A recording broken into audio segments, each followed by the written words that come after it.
been drinking whiskey? You've been drinking whiskey? Well, that's why you're feeling weird.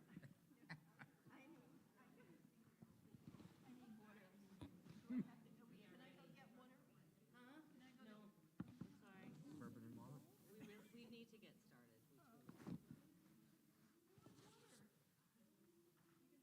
Could somebody get Maddie some water? That got whiskey she needs to put in. We got a quorum.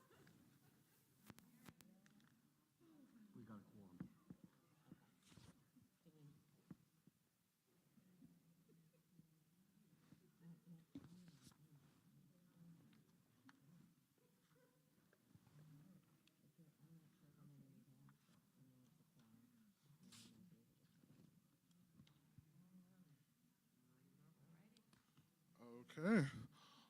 All right, everyone, we're going to call our annual meeting to order. Our secretary has informed us that we do have enough members for a quorum, and we will be reserving questions for the end of the meeting. At this time, we'd like to invite Reverend Linda to carry us in prayer. So if you'll just take a moment and bring all of yourselves back into this time and into this space and into this opportunity to connect with, to support, and to help vision where we are being called.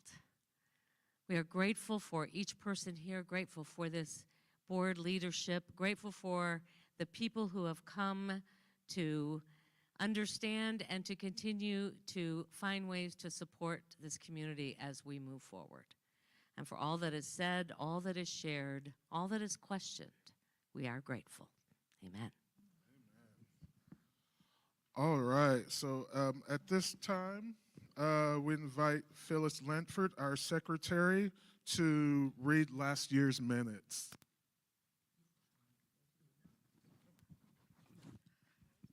Last year, the meeting was held January 22nd, 2023.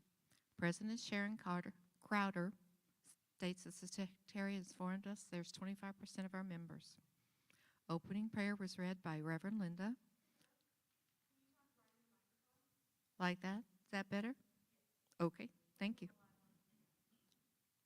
Opening remarks and welcome. President Crowder welcomes attendees and expresses his gratitude for all the support of the COU leadership, board, and congregation. Phyllis Lamfett read the minutes from the January 2022 annual meeting. Sharon Crowder asked for additions. None were offered. The minutes were approved as read. Election of board members. President Sharon Crowder read from the COU bylaws, section 404, which specifies the criteria for the board members. They have to be an active member for more than a year. They desire to serve on the board. They endeavor to live according with the Jesus Christ principles of love and truth taught by Unity. Further the work of the ministry through the active interest, love, and support shown by faithful attendance at services and other activities of the ministry. Their sincere and continuing study, a student of Unity, evidenced by evidence, attendance, and participation at classes and being conversant with its teachings, has demonstrated leadership capabilities and is willing to serve as an example for the membership. Sharon called Susan Spradlin, chairperson of the nominating committee, to come forward. Sharon said that last year at the annual meeting, the membership nominated and voted that I serve on the nominating committee for 2023. According to the bylaws in October, myself, nominating committee representative, along with Maddie Lazito, board representative, and Reverend Taylor, met to select a fourth member from the congregation, Debbie Holt. The team has asked me to be spokesman. The nominating committee then ensured that applications were made online and at the church office. Opening for the two board positions were advertised in the newsletter and Sunday announcements. No applications were received. The nominating team then called several individuals, and there were 3 individuals who were interviewed, invited to run for the board. After the interviews, one applicant, Risa Thorne, withdrew her application, realizing that her work commitments would interfere with her ability to fully participate. The nominating committee then offered the names of Matt Sweat and Norma Crawford to be present as the slate. Profiles of the applicants were published in the newsletter and mailed to every member. Susan Spradlin read the profile of Matt Sweat and then acknowledged Matt. Debbie Holt read the profile of Norma Crawford, then acknowledged Norma Crawford. Debbie Holt then turned the meeting back over to Sharon Crowder. Sharon asked for other nominees. There being none, Ganera Burgess made a motion to accept nominees by an acclamation, and Gigi Johnson seconded. Matt and Norma were unanimously accepted as new board members. Election of nominating committee members. Kenny Green nominated Elaine Murphy. Elaine nominated Susan Spradlin.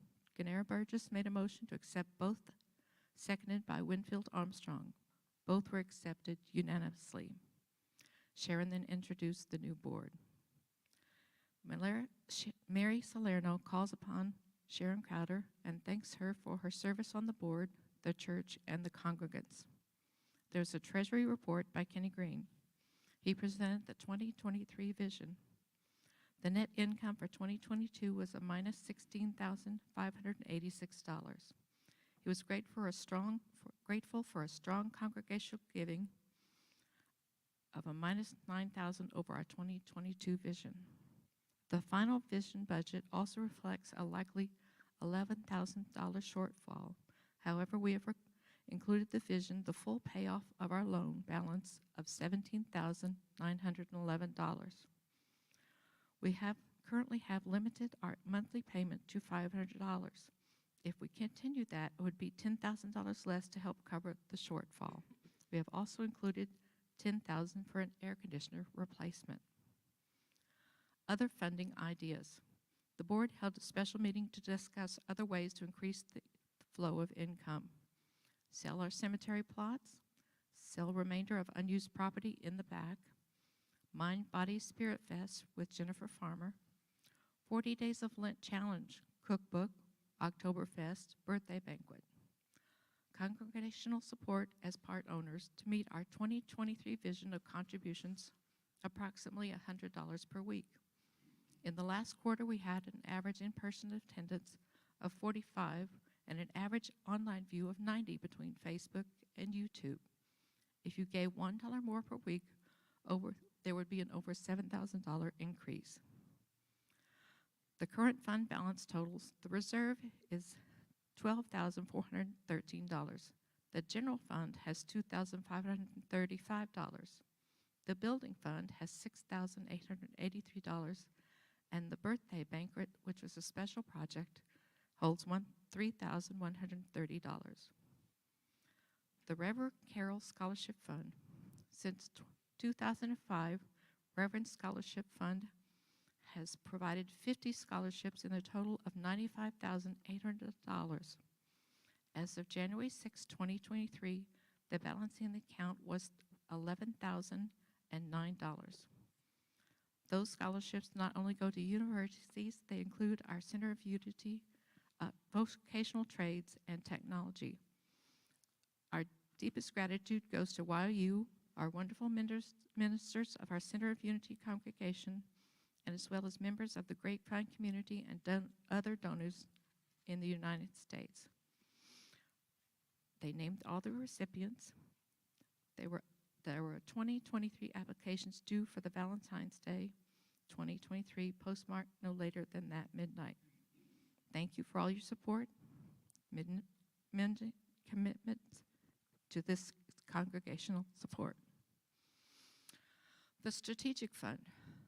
Reverend Linda Speaks, from Minister the President, completed the Disciples Leadership Program with 10 graduates, each stepping into greater leadership roles. Offered 3 spiritual gifts guide classes with Gigi Johnson and LUT. Offered 2 quantum living classes deepening spiritual maturity. The focus for 2023, create leadership succession plan, explore board roles, positions for mission-centric operation, add prosperity education class, and expand strategic goals for 2024. Matt Sweat was head of the membership committee. And early last year, he started a meeting with PJ Pugh, Christian Pope, Patty Butler, and Julie Moncrief. They discussed a role of a guest ambassador. He wanted to make sure the visitors had the same type of positive experience we had when first coming to Unity. He made a plan to follow up with visitors to make them feel engaged and welcomed. Madeline Lizito and Kenny Green headed the Education Committee, supported quarterly education opportunities, Jennifer Farmer workshop and meditation, spirit groups spring and fall, membership 101, spiritual gifts, and quantum living. Created 2 community speak Sundays on Inspire Spiritual Growth. Converted Zoom Sunday school to hybrid. Board and leadership education with Bill and Cher Holton. The focus on 2023 was to revitalize Spiritual Education Council, led by Sharon Crowder, create mini TED Talks on a variety of spiritual topics. Barbara Luters was head of communication. She created a team with PJ Pugh, Debbie Holt, and Paula Thornton. Implemented monthly volunteer spotlight, appreciating volunteers, creating interviews around prosperity. Engaging with others for connection and fellowship with the Court Group. The focus for 2023, capturing sacred service experiences and continuing to find avenues to excite participation in all aspects of community. Phyllis Lamfett was in charge of service. She supported numerous external community activities. The Carter Blood Drive was twice, Church on the Slab, Grace, Grapevine Trunk and Treat, and the Awareness Project. Plus service projects for the church, playground mulch, painting of the labyrinth, birthday banquet, and Christmas decorating. Sharon Crowder asked if there were any questions. June Brookshire asked if there were any programs that used our building. Reverend Linda answered that AA and yoga still use the building during the week. Sharon Crowder asked if there were more questions. No more questions. Sharon asked if there was the motion to adjourn. Mary Salerno made a motion. Gigi Johnson seconded. It was unanimously accepted. Reverend Linda read a closing prayer, and Sharon Crowder adjourned the meeting. Thank you, Phyllis. Are there any additions or deletions to the minutes from last year as they were read?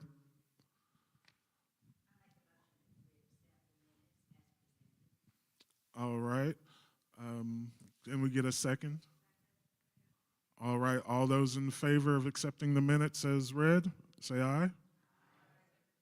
Any opposed? Okay, so the minutes are accepted and approved as read. Now moving on to our treasurer's report with Mr. Kenny Green. It has been my pleasure to serve on the board as treasurer this year. And instead of putting all the numbers that we mailed out to you, we're going to go this way this year.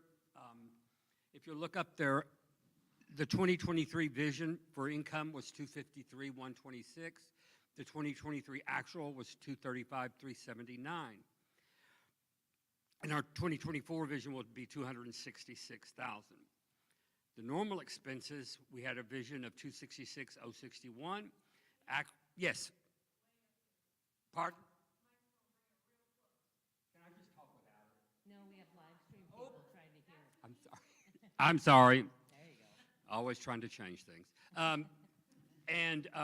Our 2024 vision of expenses is 261,858. That did include an expense for a new air conditioner, which is around 10 grand, and half pay for the minister. And if you're like me and all the filters that you had when Reverend Linda was talking about it earlier, it says, oh my God, she's leaving, she's leaving. Well, I assure you that she's not. So if that rang in your head, just ring it out. It left us with a net ordinary income of negative 12.9, and our 2023 actuals was a negative 26.9, and our 2024 is to be 41.42 in the positive. If you look at the other income and expense, that was 2 air conditioners that we did not budget for. We can't plan that they're going out. That was 20,000 about. And then when Church Mutual did not renew our property insurance, we had to go in search of another insurance carrier, and it was $20,000 more than what we were used to paying. So we had some unexpected expenses this year. But we're doing very well, I promise you. The $33,000 that you see in the vision is, how do you say it? PRC, ERC, EERC. Do you remember COVID? It had to do with that period of time and employees here. But we will get that sometime in the near future. And it should leave us with a 2024 vision of 37,000 in the plus. And if we can hold all questions to the very end of the meeting, that'd be great. If you want to show the fund balance report where we stand as of today, in the general fund, we have $2,188. The reserve has a little over $10,000.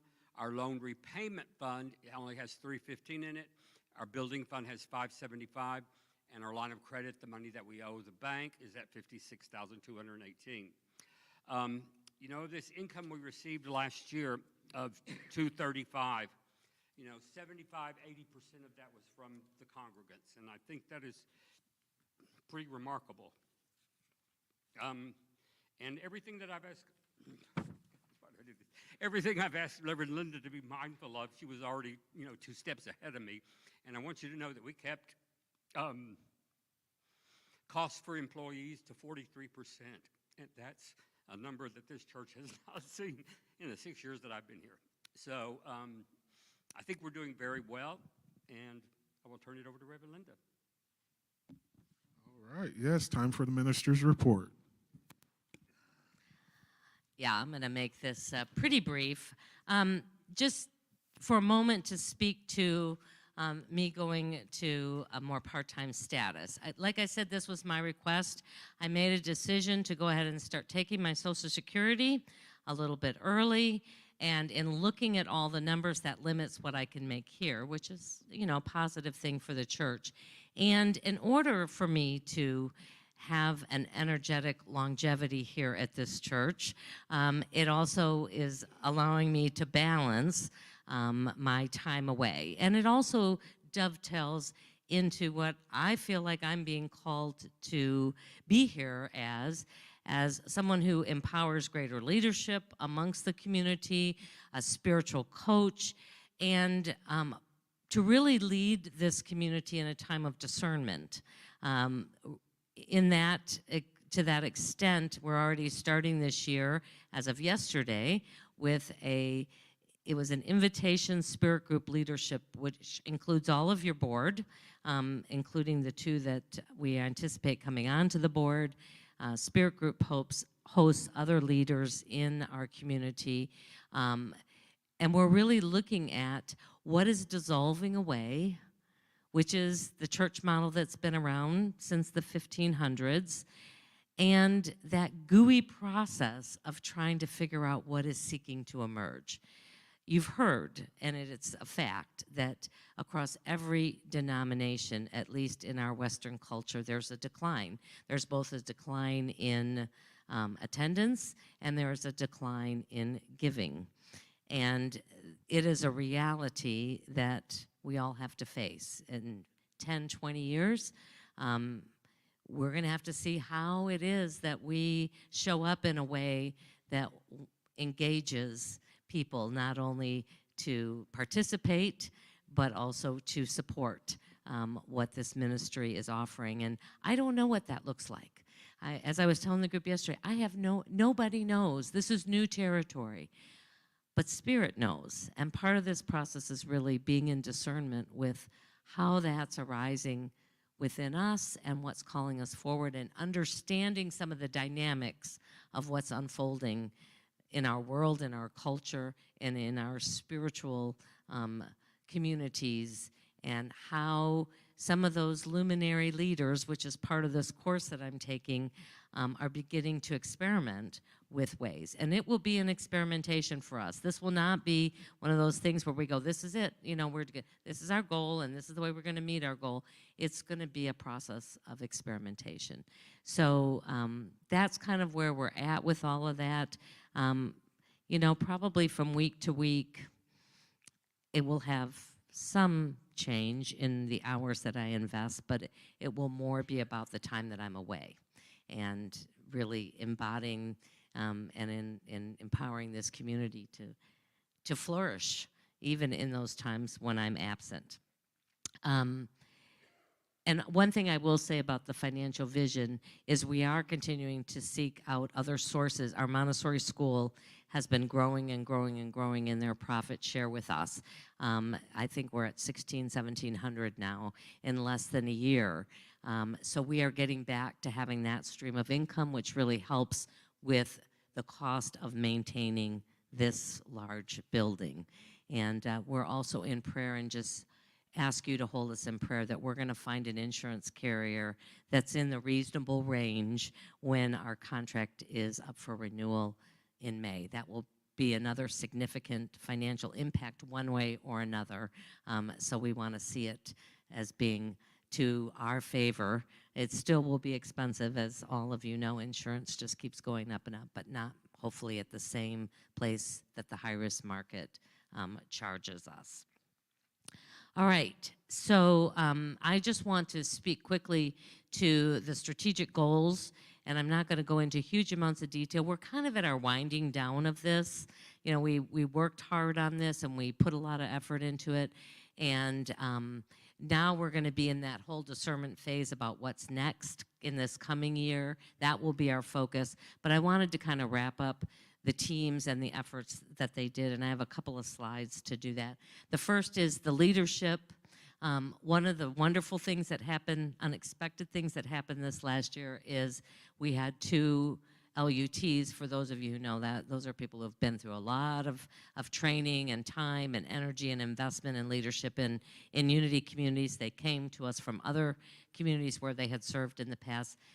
Denise, as I mentioned earlier, with the Spirit Groups, and then Lynn Weinberg. So we have been, I've been starting to work, and Gigi Johnson has been our LUT for the last several years. So we have been getting together monthly just to try and discern how this group of leadership might want to step into. And one of the things that resulted was this yoga retreat that they all were a part of putting on, which was a beautiful experience. Leadership, from my perspective, will be continuing to focus on the Integral Ministry program that I'm currently in, will be in through June, and then bringing that information to board and leadership about how we might want to see that as part of our practices, as part of our discernment process. So that will continue to unfold, as well as what I just mentioned, this spiritual leadership spirit group that I'm doing right now. We have 16 in it. It's about as big as we can get. And my vision is to continue to do that as others in the community feel a call to want to step in and be a part of some aspect of what we do. Then I will be that will be my focus, is really to support people in finding their way that they want to step into service and leadership within our community. You can go to the next one, Jess. Education this past year really was led by the Spiritual Education Council that was reinvigorated at the beginning of the year. You can see the members who are a part of that guiding team, and they really dove in and figured out how to facilitate a hybrid adult Sunday school, which has been working well, offered various workshops, an in-the-flow class, as well as introduced the Sunday evening centering prayer. There might be a couple other things, but those are the main highlights that group contributed. In addition to the ongoing spirit groups that we offer, they help augment that educational and spiritual experiential process for people. Next. And we have the community outreach that got involved in several projects. Spirit groups also have their own outreach, but there was a few other ones. There were some that went and helped with the Salvation Army Easter egg hunt. We did the cooling kits for the homeless for last summer. That was really a successful campaign, and I know really helped a lot of people get through those hot summer months, as well as doing several projects for the Awareness Project. That was a big group that went and served there, as well as many different coats, gloves, socks, and other things to support Church on the Slab, and Food for Grace, and many different other ways in which people gave in order for us to be able to impact the greater community. And those continue to happen. I don't know, they just seem to rise up organically for us, so I'm not worried about our continuing, and if you have ideas, certainly bring them to us. The membership group, it was more of a continuation, and I think that what will be reinvigorated is one of the things that I'm exploring with my integral ministry, which is called a welcoming system that was put together. So we'll probably now be creating a welcoming team that will be going through that and seeing what are we already doing, what might we be able to add, so that there becomes a seamless path from first-time guest all the way to membership, that we have a path for them to continue to move and grow and step into greater engagement within our community. So that's, I don't know when exactly that's going to happen, but that's on the future horizon. And let's go to the next one. And I think is that it? Okay, well, I missed the communication one, which is Barbara, which their team continued to do a lot of work, especially capturing how volunteers have served this community and enlivening others to step in to volunteer, as well as Barbara's has a great team that they've been really engaging with people and creating little videos for us that I think are a great way to get a message to a community that's used to watching videos. For some reason, especially younger people, it's like, if it's in a video, it's a lot more interesting than somebody standing up here talking. So, like I said, we're kind of at the wind down, and I'm in the question, and the board will be in the question about really being in that discernment process about what's next and finding ways to engage the greater community in their input in what's rising up for them, and what parts of all I'm being introduced to seem like they would be a good fit for us and have the support and the engagement of the community. And I think that's it. Did I miss anything? Okay, well, I'm a wrap. Thank you, Reverend Linda. So under new business, we have the election of board members. And as Phyllis read from the minutes of last year, she went over some of the qualifications, requirements for those. But as such, I would like to introduce the chairperson of the nominating committee, Ms. Susan Spradlin. I just want to say one quick thing. I know I had asked the question in a service, is it people's preference for the nominating committee to present a slate? Do you want to have more than the positions open so that there's a voting choice? And I as in all things now, there seems to be about 50-50 on either side. And we heard you, and we worked hard at finding and getting 2 people to say yes. So for those who want a choice in the future, you also have to support us in being willing to say yes.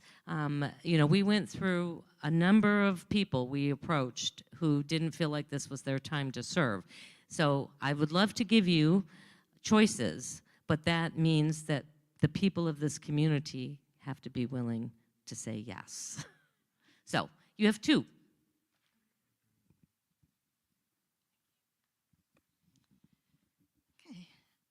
Again, I'm Susan Spradlin, and I'm going to review the nominating process. A nominating committee shall be formed at least 3 months prior to the annual meeting and shall initiate a search for at least 2 qualified candidates for the board of directors. The committee shall consist of the minister and 3 members selected in the following manner. At the annual meeting, the membership shall elect one of its members and an alternate to serve on the nominating committee for the next year's election. The board of directors shall elect one of its directors. Together with the minister and above 2 committee members, shall select a 3rd committee member from the membership who shall become the chair of the nominating committee.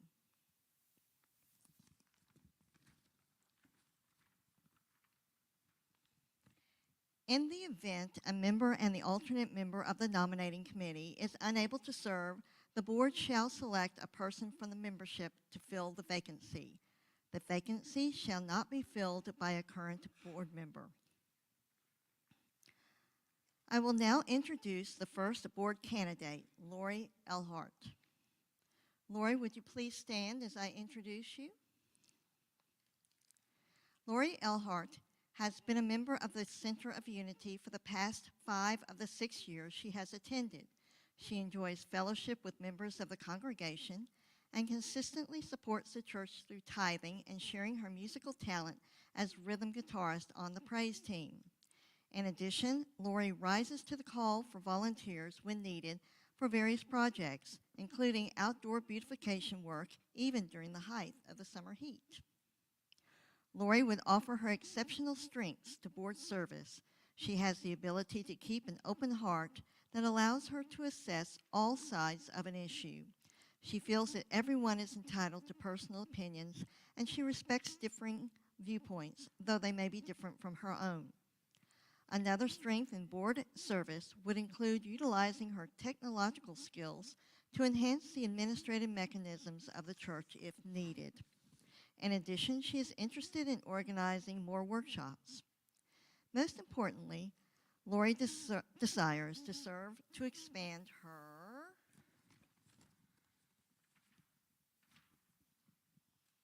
vision of the the Center of Unity, an open spiritual home for people from all faiths and beliefs where people are free to be who they are.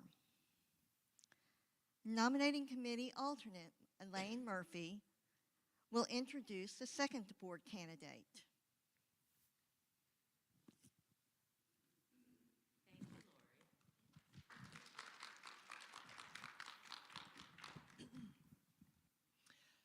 June Brookshire, would you please stand?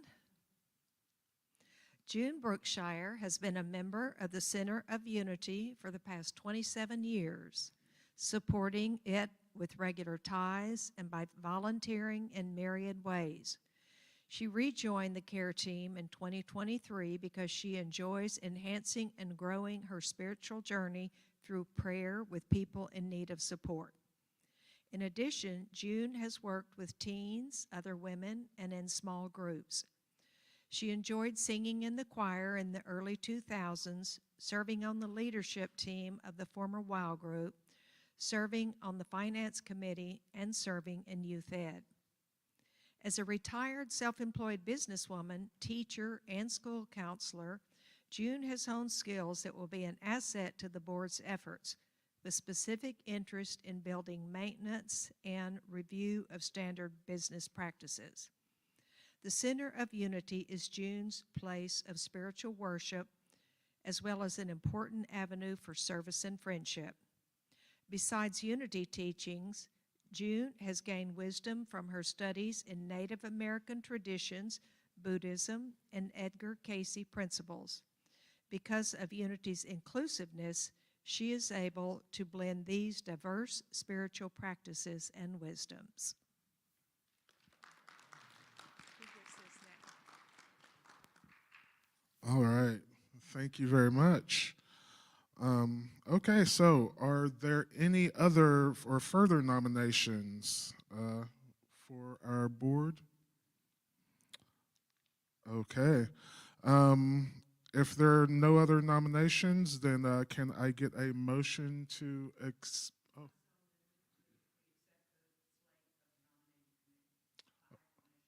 Okay, can I get a second? All right.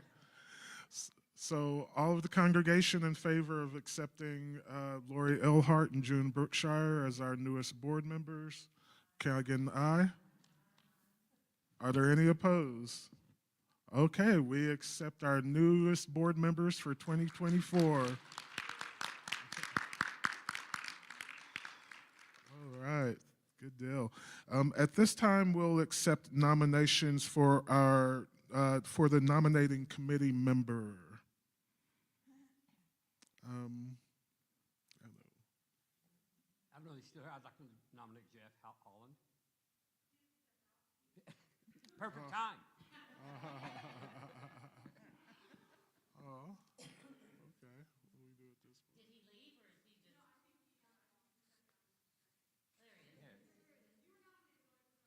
is he just? Would you be willing to serve on the nominating team for next year? All right. Do we, what is that? Just repeat it. Okay, yes, yes. So at this point, we have nominated Jeff Holland as our new nominating team.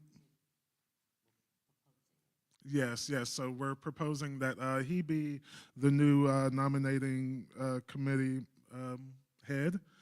Can I get are there any others, rather?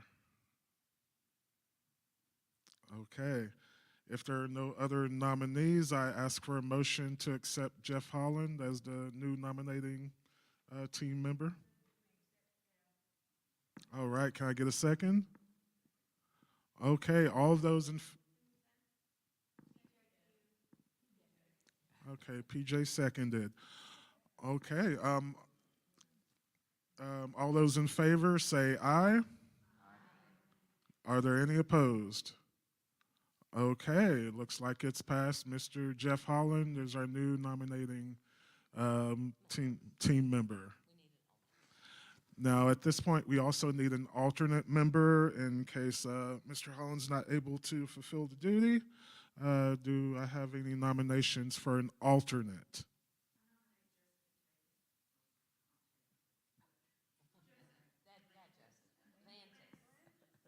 Aha. Okay. Okay, we have Jessica Lantis has been put out there as a nominee for the alternate. Are there any other nominations? Yes, and first off, yes, are you willing to do that, Jessica? Okay, Jessica's advised that she is willing. Are there any other nominees? Okay, if not, then can I get a motion to accept Jessica as the alternate on the team? All right. Can I get a second? Okay, Ganera seconds. And all in favor say aye. Okay, are there any opposed? Okay, at this point, Jessica has been nominated as the alternate for our nominating team. Okay. Okay.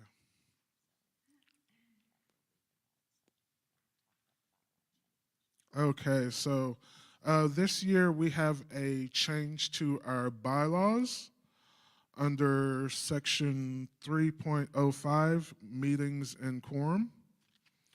And it reads as follows. Meetings shall be conducted as follows. All meetings involving participation of the voting members shall be conducted simultaneously, electronically, and at the actual meeting location.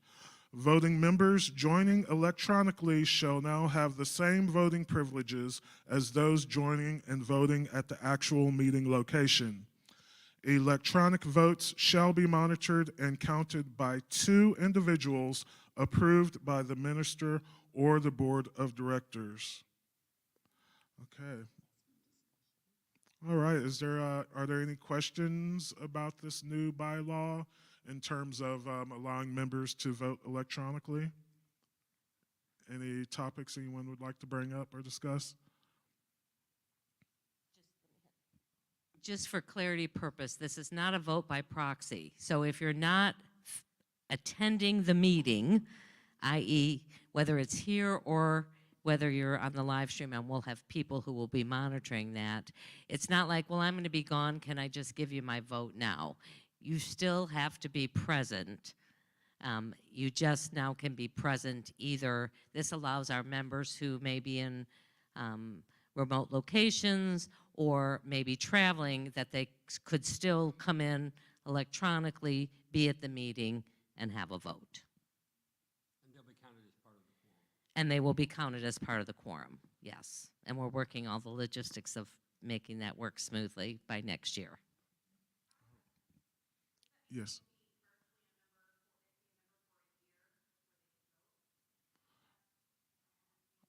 Okay, so Kristen asked, as part of this, does the member still have to be a member for a year before they can vote electronically?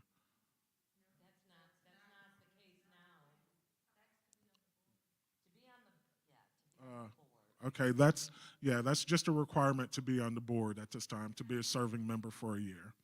So all members that are current card-carrying members would be eligible. Those, even though, like October, we had a membership, those are voting members. Once you go through it, you're a voting member. Yes, we have our, as Reverend Linda was saying, we go through our annual membership during October, so anyone that comes on board at that time would be eligible to vote in the upcoming annual meeting in this beginning of the year. Okay. Okay, so I ask for a motion to accept the this new, bylaw by acclamation. Is there a motion? All right, can I get a second? Okay. There were Who some. was second? Pick Nicole, she's over there, she's been raising her hand a lot. Okay, so all in favor of this new bylaw, say aye. Aye. Are there any opposed? Okay, this new electronic bylaw has been accepted by acclamation. All right, at this time, we'd like to invite Mary to come up and recognize our board members that are leaving us this year. Kenny and Phyllis, would you mind? Or can you come up or no? Yeah. Yeah. Yeah. Well, just, what? Oh, God, are you showing again? As long as you got your Spanx on, it's okay. So Phyllis and Kenny have served on the board faithfully and with discernment. And Kenny's been on the board for 6 years, long haul. And Phyllis has chickened out after 3. No. Anyway, we just have a little token of appreciation from the entire congregation for each of you, and gratitude, and just thank you so much for all you've done for the congregation. Appreciate you. And now shall I introduce the board, or? Well, yeah, the new board. Your new board is Matt Sweat is the president, Madeline Lucito, Barbara Luders, I almost forgot her name. Yeah, Phyllis, yeah, no. And June Brookshire and Lori Elhart. Is that it? Oh, and Norma. Yeah, Norma wasn't feeling well today, so Norma Crawford is also a member. And that's your new board.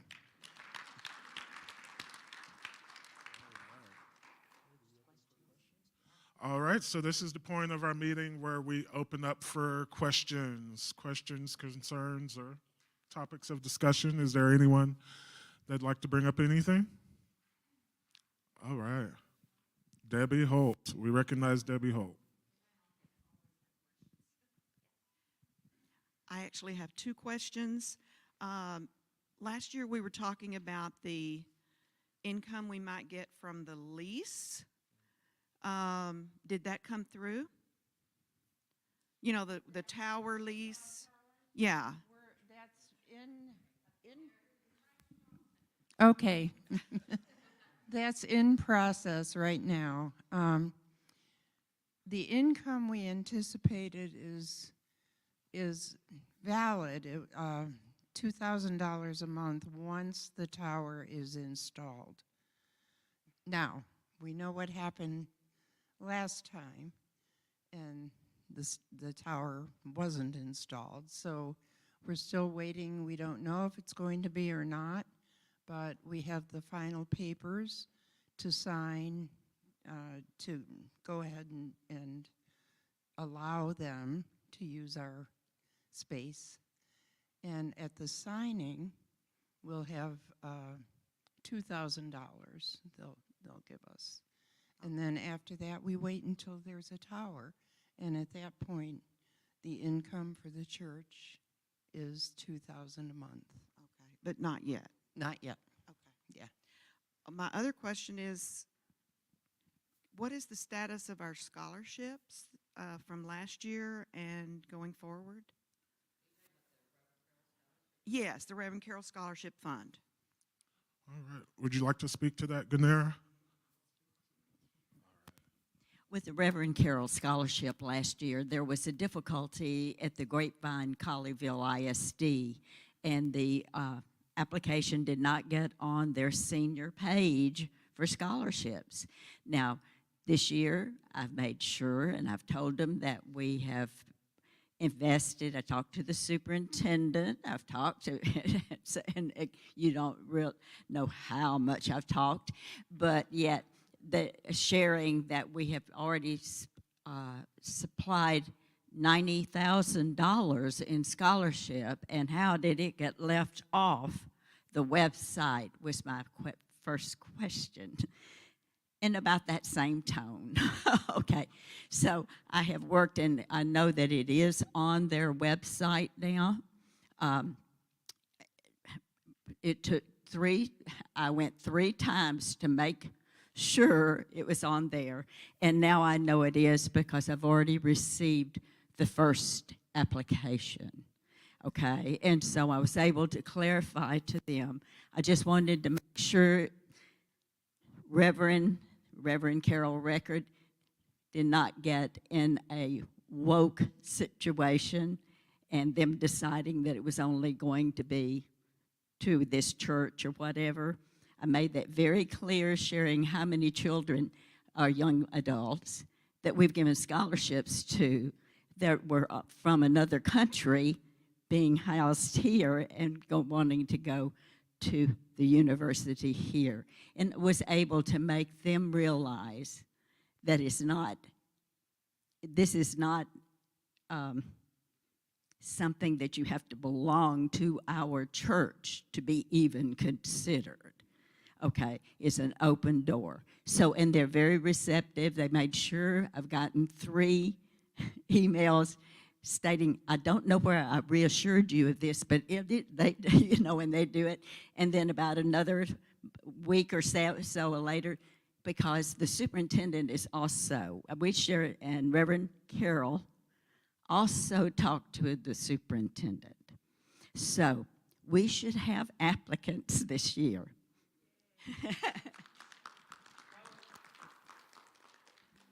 And I think it's about 32,000 is the balance in there right now. And I do want to share that we did end up giving 1 scholarship. The board approved last year. It was a very ambitious youth that grew up in this church that was aware of it, that went and tracked an old application down and applied.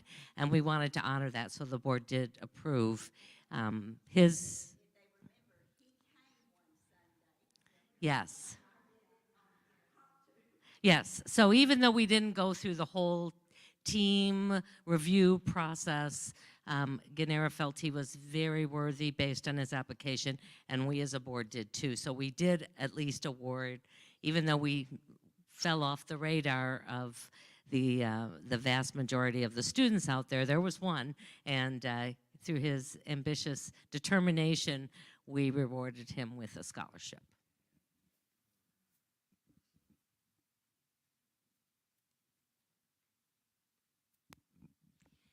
Mine is not a question, but a recognition of extraordinary service to this whole community by Reverend Linda, by Mary Salerno, and by the board, and also really by the whole congregation in piloting us through what has been a challenging financial year. It's still going along, and it's thanks to leadership, and it's thanks to the whole community. That's really what I wanted to say. All right. Our former board president, Sharon Crowder, thank you. Are there any other questions or topics anyone would like to raise? Okay, Kristen Pope. Has there been any discussion in helping Fortitude furthering some youth education and pouring a little bit more support into that and programs? Anyone want to speak to that one?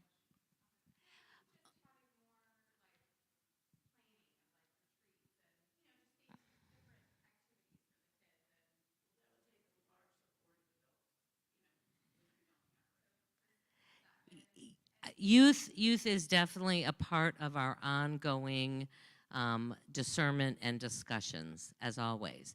And I have to say that in order for our youth program to grow, we have to have people willing to step in and support the programs.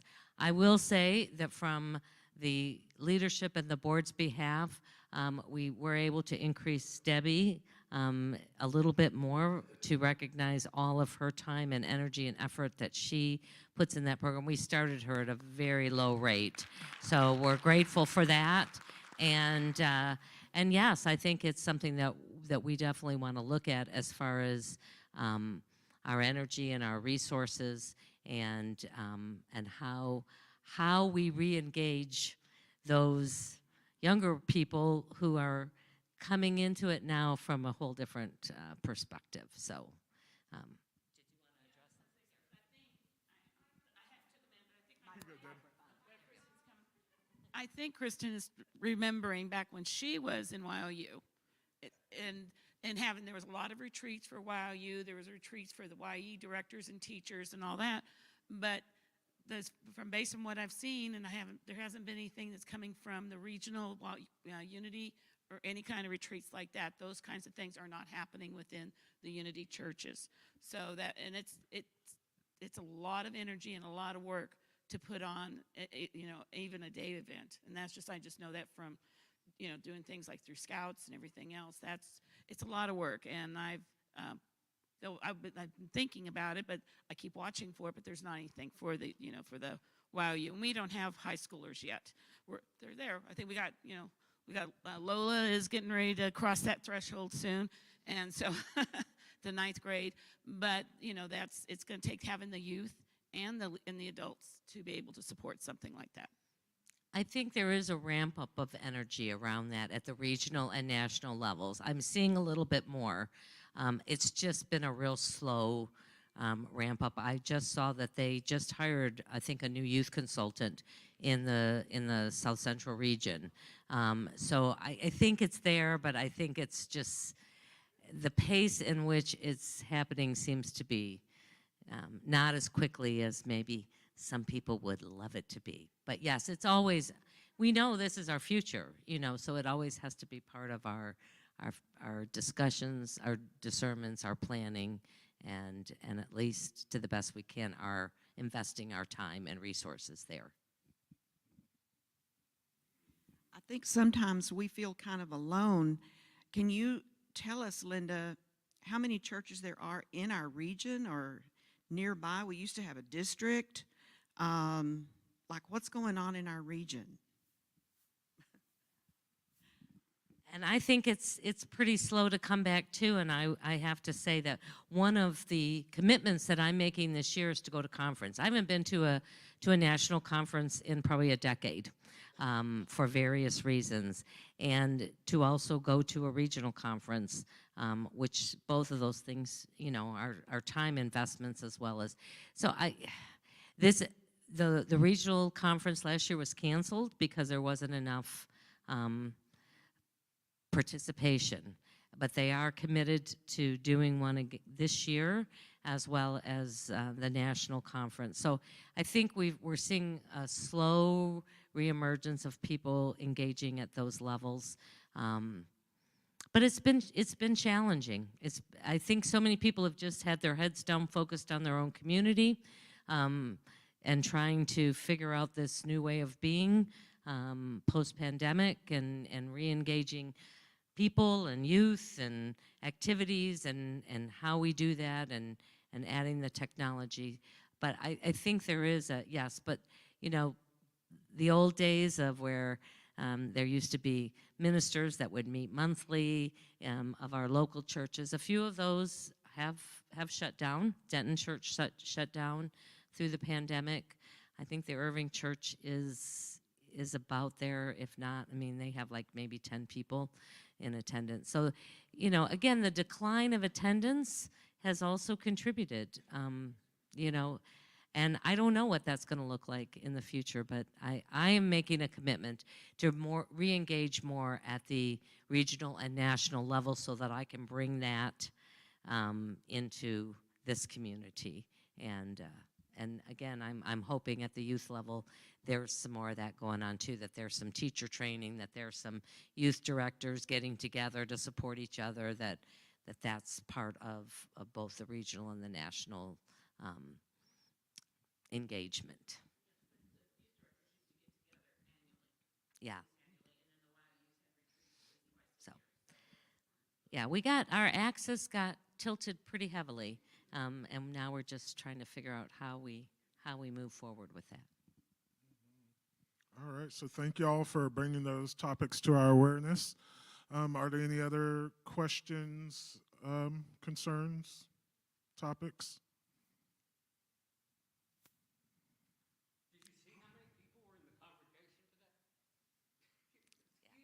We are experiencing growth, both in person as well as online. So that's a beautiful thing, and you know, we're always in that conversation of, it's not just people coming in, it's how do the people coming in, and how do we engage them? Yes, how do we welcome them into this community? And I will say that this group is very good about reaching out and saying hello to somebody who they don't know, who has come in and sat with us. And that is probably as important as anything that we as a leadership can do, is to be willing to reach out and to engage when new people walk in the door, and to welcome them, and to be able to want to, you know, have them feel like they're part of the fold.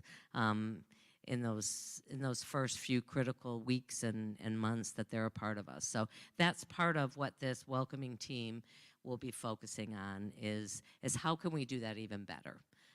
But I am very grateful for the willingness of this community, because that's not always the case.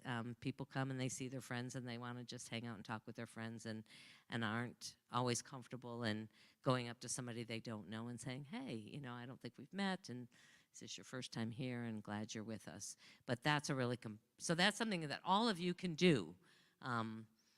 And I hope that you will continue to do, because it does make a difference in having people feel welcome into our community. Absolutely, I will co-sign on that. When we were doing the surveys that we took from the congregation prior to forming the strategic planning committees, one of the common themes when we asked people, when you first came to Unity, what is it about it that you liked or that engaged you? And one of the universal responses was either a single person or multiple people coming to them and introducing themselves and asking if they needed anything, and just, you know, making them feel welcome. So that is something that we've emphasized over this past year with the greeters and the guest ambassador program. And, you know, as Reverend Linda said, we encourage you all to do the same. Just chime in, speak to a new face. You know, we're all family here, and we have room to grow, so let's bring them in. All right. Are there any other questions or topics? PJ Pugh. So PJ's saying, let's wrap it up, people. Okay. Okay. Well, what do you want to do? You want to close us out in prayer? Well, how about if I close this out in prayer and then we will adjourn? All right. So we're just in that space of gratitude for the people who are committed to serving this community, to continuing to see it grow and thrive, to continuing to being the presence of God's love in action, of God's service in action. And as we go through this time of discernment, this time of radical change, we just keep our minds and our hearts open. We are willing to hospice that which no longer serves us and to be welcoming, to midwife in that which is seeking to emerge. And for the beautiful ways in which we collectively call that forth, we are grateful. And so it is. Amen. Amen. All right. So thank you, everyone, for attending. At this time, I call the 2024 annual meeting as adjourned.